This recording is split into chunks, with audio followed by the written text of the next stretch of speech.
Hey guys, I've been reflecting lately as I'm coming up on 5 years on YouTube. I honestly can't believe it. I started my channel March of 2020. As the pandemic was just being announced, things were starting to shut down and so forth. And man, 5 years almost feels like an eternity. And I've been reflecting on just channel as a whole, why I started the channel and how it's evolved over time. And it's actually been a really interesting journey as I've kind of just aged up. I'm 43 now. I guess I was 38 when I started the channel. And so we're going to talk a little bit. I'm going to tell a story today, and it's going to be a windy road. So make sure that you stay to the end because I'm going to tie it all together. I promise. I promise. Before I start, though, I want to thank DC Sports 87. They've been a supporter of my channel for almost 2 years, and our formal partnership, I'll still work with them. I'm still going to use them, but our formal sponsorship, if you will, ends at the end of January. And I want to thank them for everything they've done to support the channel. They've been great to work with. There's just great people over there.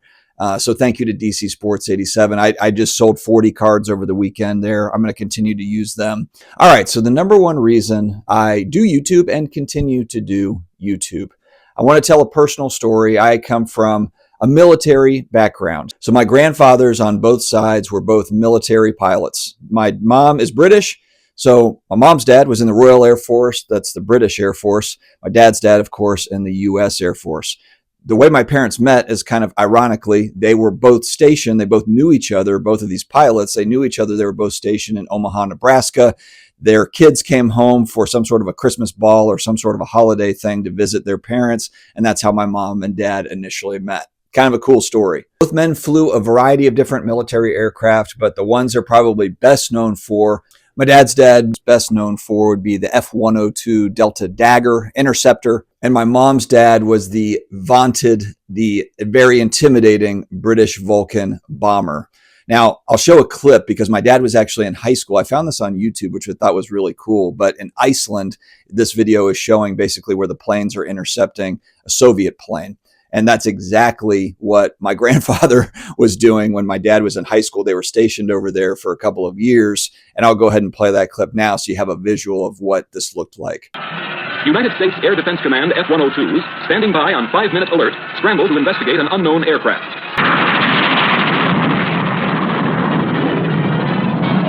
This is Red Flight. Red Flight, this is Inkspot 15. Read you loud and clear. How me? Roger, loud and clear.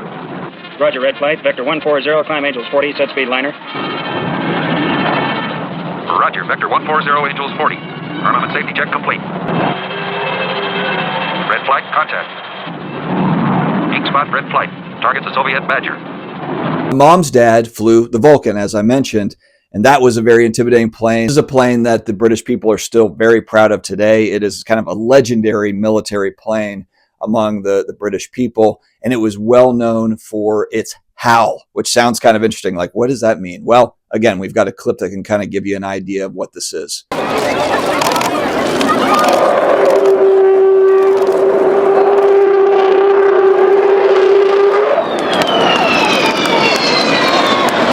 Now, both of these men really were pilots during the Cold War. They got started. My mom's dad actually joined the Air Force and he was 17. I believe it was like 1950. So this is just post-World War II. Everybody's kind of rebuilding. And he was flying in the 50s, the 60s, and the 70s. Both my grandfathers flying through the Cold War.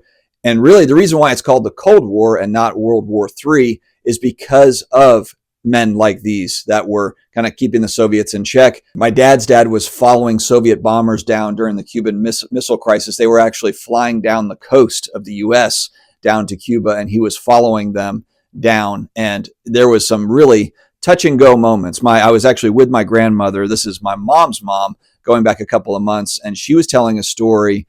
They were stationed in England. They were very young. My mom was young at the time, and they're, of course, living on base. And there was kind of a scramble one morning where the planes just kind of like basically my granddad had to fly off with the rest of the group. All the planes flew off from the base.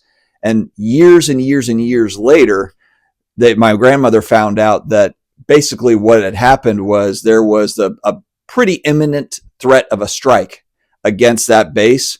And so they scrambled all the military aircraft off the base, which of course left all the families on base that would have dealt with that strike.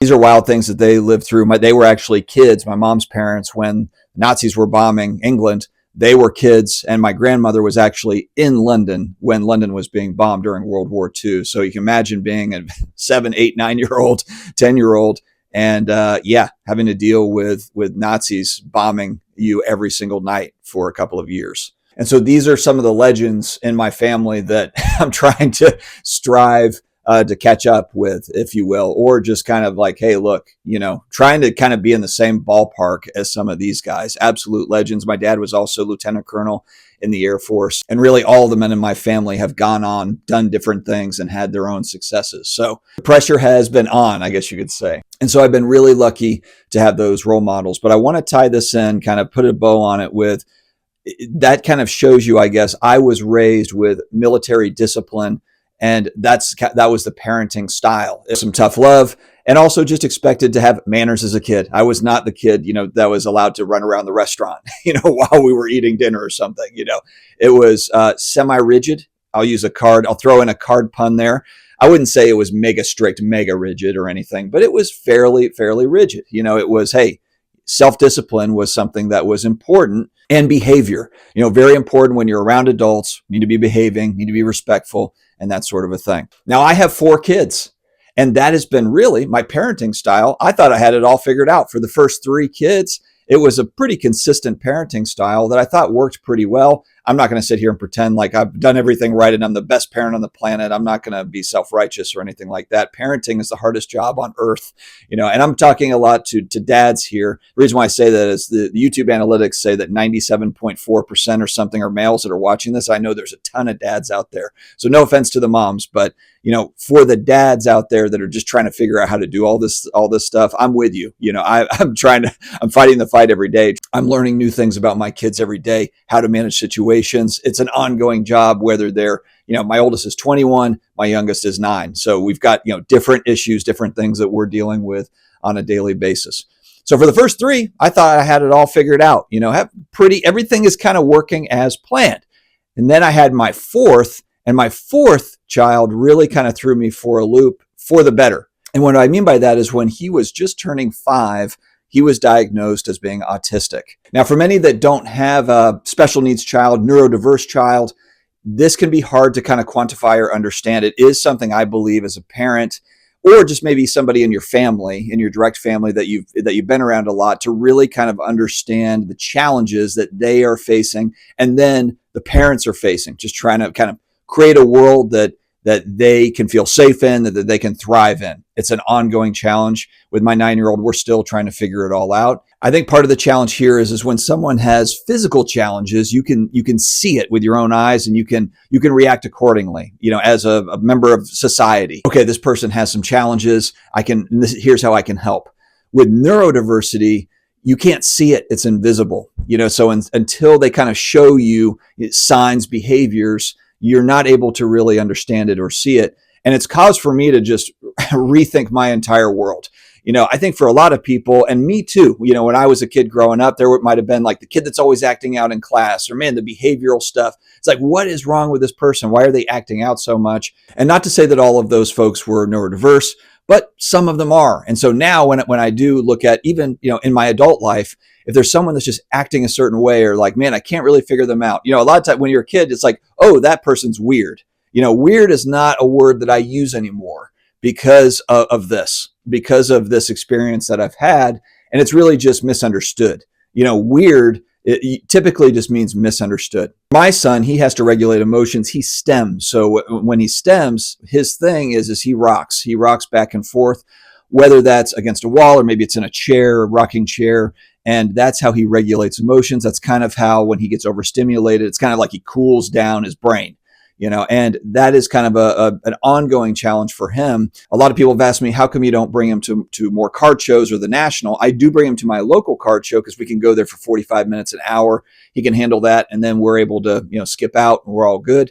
The National is a long day, and so until he gets a little bit older, I'm not sure if he'll come to the National with me, but I did see actually somebody. I was at the Philly card show going back last year, and I saw an adult probably around my age, and he was on the ground and he was rocking in the same way. And that kind of triggered me a little bit to think like, hey, look, this could literally be my son around my age.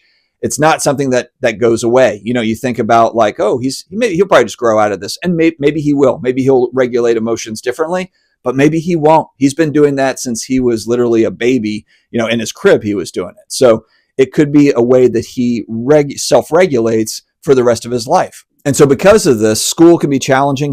He's misunderstood. Social interactions they're different for him. He's had some successes. He's got some friends, but especially as he gets older, it will continuously get a little bit harder, for him to make those connections. Team sports was something that we thought, he's never going to be able to play team sports. We actually put him in track because it's like, okay, it's kind of an individual sport, but he's on a team. And he did enjoy it. Although in our local area, I don't know what it is, but the 8, 9, 10, 11, 12-year-olds, my daughter did it too. She's 12. We've got like the fastest kids on the planet, it seems like, because our kids are not slow. But man, my son, he was like, I always finish last, Dad. I enjoy it, but I always finish last. He did as the track season went on, though, and he started to get a little bit faster and a little bit faster. He had a couple of races where he finished second, and he was so excited about it. Well, we put him in flag football because he got huge into football over the last 12 to 15 months. New Orleans Saints fans here. He did go to his first New Orleans Saints game in the Superdome this past season. It was one of our few victories against the Cleveland Browns. He wears headphones in there, and that's how he's able to kind of deal. He can't really do loud noises, but wearing the headphones, he did great. He really enjoyed it. But he's all into the analytics, the stats, the team, our free agency. Yeah, the whole thing. Like he's just he deep dives in everything. He watches YouTube videos on the mock drafts. Who's our next head coach going to be? He comes in and talks to me about it. It's like a dream come true for me because I've got like a little scout there that's always reporting back to me about what's going on with the Saints. It's perfect. Team sports. Didn't really think that he was going to be able to play, flag football or soccer just because something goes wrong, something goes sideways. Is he going to be able to handle those emotions? And then just dealing with teammates. Is someone going to talk trash to him on the other team? He's going to react to it because, look, youth sports, there's a lot of trash talk in youth sports. I coached him last season in flag football because I felt like, okay, if I'm the head coach, if something kind of goes sideways, then I can handle it myself. We did not win one game. Didn't win one game for the entire season, last season. And so he was always, he's getting really upset, after each game. And, he actually said that it was because I did not bring an advanced playbook to the field. I would argue with him that, hey, buddy, I could have brought an advanced playbook, but we didn't have the personnel to carry out those plays that you're looking for. I actually do think that if he stays interested in football and he continues to learn the X's and O's about the game, I think he could be a coach on the sidelines. I really do think that he could have some sort of, impact on a team, whether it's college team, professional, or whatever it is. I think that would be awesome. But anyway, side note, didn't win a game. So we signed up again for this season. And I decided, okay, you know what? He did pretty well last season. I'm not going to coach, and we'll see how he does with another coach, and with a new team and all of that sort of thing. He did have his moments, where he'd get really frustrated and not really be able to deal with those emotions very well. But for the most part, he did well. They did not win one game all season. At the end of the season, though, every team goes to the playoff. So even though they hadn't won a game, they're still in the playoff. They're going to play it out. So I told them, hey, we got a playoff game, but it's one and done. If you don't win, then that's the end of the season.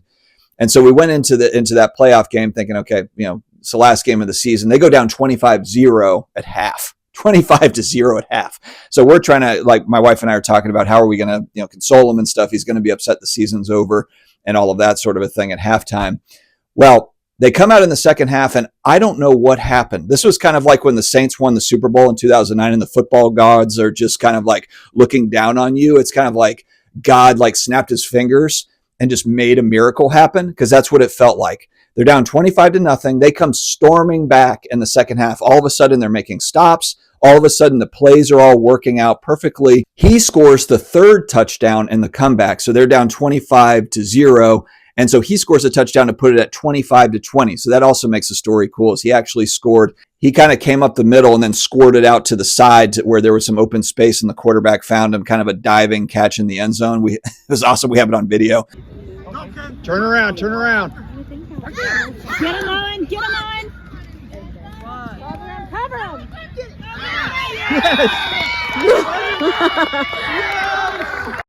And so they make a stop. It's 25-20, and they have the ball on their own 20-yard line or something. They've got to go the length of the field with 50 seconds left in the game. And so somehow the first play coming out of the drive, the first play of the drive, they throw a bomb down the left side of the field, and our guy catches it, and he's running free. And so we're like, this is like, the game's going to over. Like, we're going to win here in the last 30 seconds. Well, the other team runs him down and pulls his flag at about the 10-yard line. Now, you can't stop the clock. You can't call timeout. The clock just continues to run. So they're all running down the field. We're all screaming like, run a play, run a play, run a play. And so there's 12 seconds left on the clock. I'm looking at it. I'm like, oh my God, please snap the ball. They snap the ball, looks around, finds a guy in the end zone. They score. They win 26-20. And I'm not kidding. I don't know if I've ever seen my son, my youngest, this happy in his entire life. It was an unbelievable reaction. We actually have a video of the reaction. Let's go ahead and play it.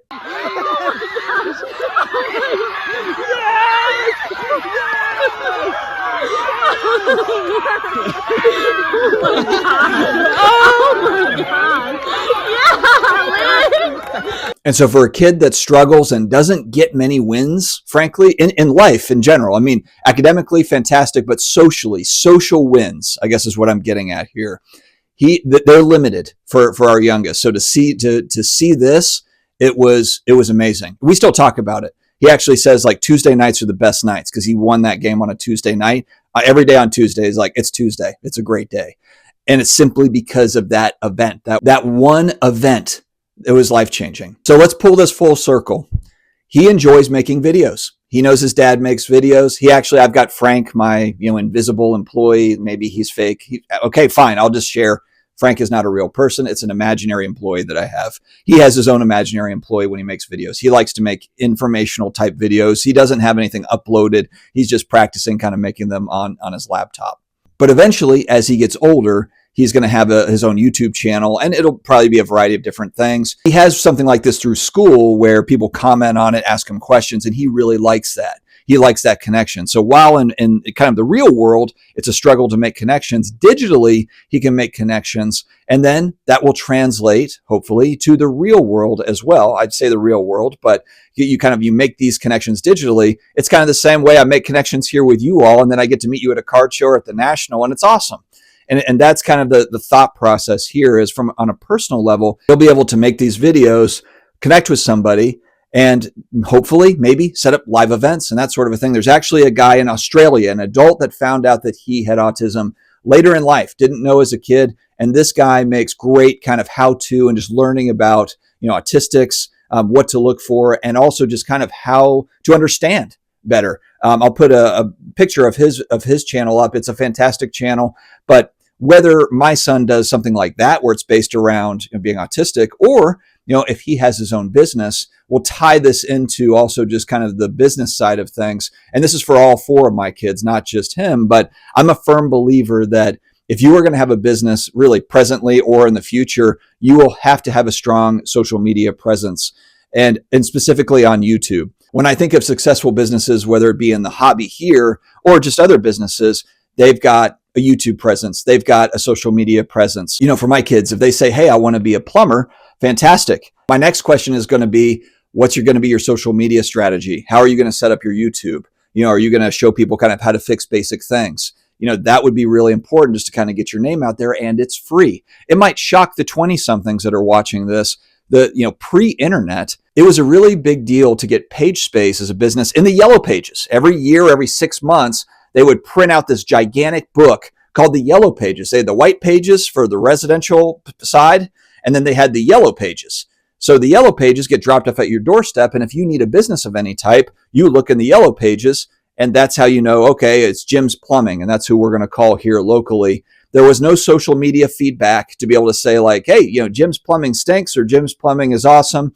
It was a whole different world back then. And you had to pay for that. It wasn't cheap.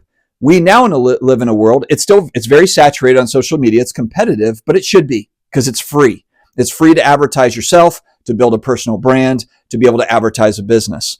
And so that part is going to be, I think honestly that part, that marketing part is just as important as the skill set that you have. You can have a fantastic skill set, and if nobody knows that you exist, it doesn't matter. And so my YouTube channel, my YouTube journey, as goofy as it is with Alf and goofing around how we do, it has opened up ideas. It has opened up doors for all four of my kids. They look at the world a little bit differently. Okay, look, this is what dad does. So maybe this is something that we could do. And the one thing that I've learned more than anything in the whole parenting journey, I know a lot of parents can relate to this. Kids don't always listen to what you say. They don't always follow what you say, but they follow what you do. And whether it's consciously or subconsciously, they are paying very close attention to our actions. Words are words. Talk is cheap. Everybody's got talk. But when it comes down to it, what are the actions and how are they going to learn from you, good or bad? And so that's what I'm focused on now, trying to be open-minded. As I mentioned earlier in the video, I come from a long line of tough guys that did really, really important work that I look up to. But sometimes, as I've learned, when my fourth child came along, you got to be a little flexible. You got to be able to figure out how do I adapt? How do I adapt to this person, this little person's personality, what they're going through, and how do I mold that and pull out the best in what they want to do, and what are their strengths, and play to their strengths. Something I pray about is I can live to be 90 years old, as some of these legends did, just so I can see all the cool things that my kids accomplish, the life that they build. And for my youngest, build a huge foundation with a moat around it so that he feels secure and strong as he operates this world. That's all I've got, my friends. I know this video was a little bit different, but I wanted to switch it up today, get a little bit more personal, because I thought the story could be relatable. I don't think that I'm special in any particular way. I think that just like myself as a parent and with the family dynamics, there's a lot of dads, a lot of moms out there that watch this channel that have their own family dynamics, and everybody's trying to fight the good fight and do good by their family, their kids, and so forth, and build a life. Stay healthy, stay awesome, and I'll see you later.